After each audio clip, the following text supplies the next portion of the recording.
এই টিমের সাথে যখন শুরু থেকে কাজ করতেছি তখন থেকেই আমার আসলে it was a new experience and it was a really good experience. Cinema অনেক ক্ষেত্রে ইতিহাসের একটা দলিল হয়ে থেকে যায়, একটা সাক্ষী হয়ে থেকে যায়। তো আমাদের ক্ষেত্রেও এটা আমরা ট্রাই করেছি এবং অমনটাই আমরা ঘটানোর চেষ্টা করেছি এবং উই গেভ আওয়ার বেস্ট।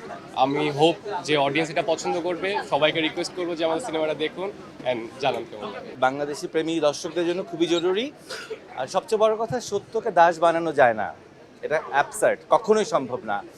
আর সর্বোপরি আরেকটা কথা বলবো যে পাহাড় কেটে কেটে আসলে আমরা হাঁপিয়ে যাই, টায়ার্ড হয়ে যাই, শেষ করে ফেলি যে না আর কাটবো না। পাহাড় কাটা চলতেই থাকবে। সো পাহাড় কাটতে কাটতে একটা সময় সূর্য উদয় হবে। সো প্রত্যেকটা বাঙালি দর্শককে এই সিনেমা দেখা উচিত। সত্যকে দাস বানানো যায় না।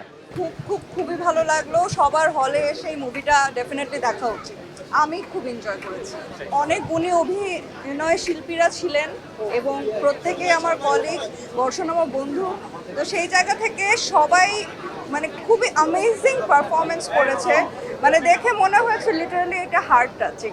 মানে এখানে রাজনৈতিক আলাপ জরুরি। একটা কথা বলে না যে এই মুভিটা না দেখলে অনেক কিছু মিস হয়ে যাবে। সো আমার মনে হয় যে দেখা উচিত। দারুণ লেগেছে। প্রথমে এখানে রাজনৈতিক আলাপ জরুরি নামেই আমার কাছে অনেক ইন্টারেস্টিং লেগেছে এবং আমরা জাস্ট গত আসলে 16 মাস বা 17 মাস হলো, বেশি দিন হয়নি, আমরা যে এক্সপিরিয়েন্সটা করেছি সেই এক্সপিরিয়েন্সটা যতটুকু সুন্দর করে তুলে ধরা হয়েছে, একটা জীবনের গল্প দেখানো হয়েছে, আমার কাছে ভীষণ ভালো লেগেছে। মানে আমি চাইবো যে দর্শক আসুক, এই ধরনের চলচ্চিত্র দেখুক, এটা ভিন্ন ধরনের একটা চলচ্চিত্র, দেখবেন, অবশ্যই দেখবেন। Thank you. আমার এক্সপেকটেশনের থেকে তো অনেক বেটার গেছে। আসলে এই সিনেমা মানুষ হলে এসে দেখতেছে, এটা একটা অনেক বড় ব্যাপার আমার জন্য। আমার সবসময় মনে হয়েছে যে একটা পলিটিক্যাল ফিলোসফি, মানুষ কেনই বা আসলে হলে এসে দেখবে, কিন্তু আমরা যে উদ্যম নিয়ে সিনেমাটা বানাইছি, মানুষ যখন এসে এটা দেখতেছে, এটা সার্থকতা পাইতেছে। আবার বলতেছি সবাইকে অনেক অনেক ধন্যবাদ এবং যারা দেখেন না এখনও দেখে ফেলবেন। It's a must watch. Overall এখানে রাজনৈতিক আলাপ জরুরির জন্য সময়টা অনেক ভালো, সব জায়গায় একসাথে চলতেছে। আমরা গোটা একটা টিম, আসলে এখানে আমরা আবারও বলি, আমরা যারা কাজ করছি এটা এরকম না যে সিনেমার জন্য আমরা সবাই একত্রিত হয়েছি। এই টিমটা অনেকদিন থেকে একসাথে কাজ করে এবং সেইটারই আউটকাম এইটা।